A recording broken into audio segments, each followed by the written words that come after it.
ایک مسئلہ تو یہ یاد رکھیے جو فتاوی شامی میں ہے کہ تراویح کی نماز مرد اور عورت دونوں کے لیے سنت مؤکدہ ہے، اور دوسرے فقہا لکھتے ہیں سنت مؤکدہ کا حکم واجب کے قریب قریب ہے، وحکمہ قریب من الواجب۔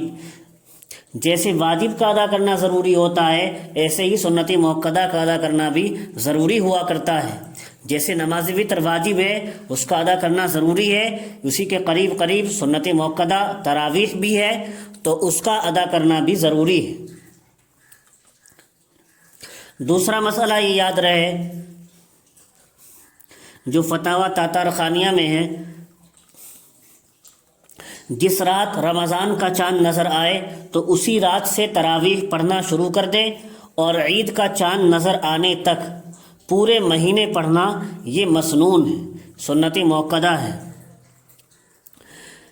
تیسرا مسئلہ یہ یاد رہے جو فتاوی عالمگیری میں ہے، اگر تراویح میں قرآن کریم مہینے سے پہلے ختم کر دیا جائے تو بھی بقیہ دنوں میں تراویح پڑھنے کا حکم سنت مؤکدہ ہی کا رہے گا۔ چوتھا مسئلہ یہ یاد رہے تراویح میں قرآن کریم پڑھ کر یا سن کر ختم کرنا مستقل ایک سنت ہے، اور پورے مہینے تراویح پڑھنا یہ مستقل الگ سنت ہے۔ یہ دو سنتیں الگ الگ ہیں۔ علامہ شامی رحمۃ اللہ علیہ نے ان کی صراحت کی ہے کہ تراویح میں قرآن پڑھ کر یا سن کر ختم کرنا یہ الگ سنت ہے، اور پورے مہینے تراویح پڑھنا یہ الگ سنت ہے۔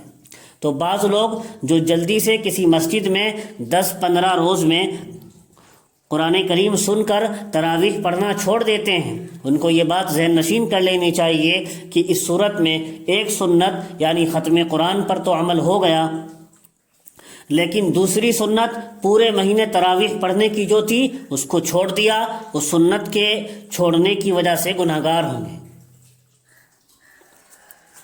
جو لوگ 10-15 دن تراویح پڑھ کر بس آگے چھٹی کر لیتے ہیں وہ ایک سنت کے چھوڑنے کی وجہ سے گناہگار ہیں۔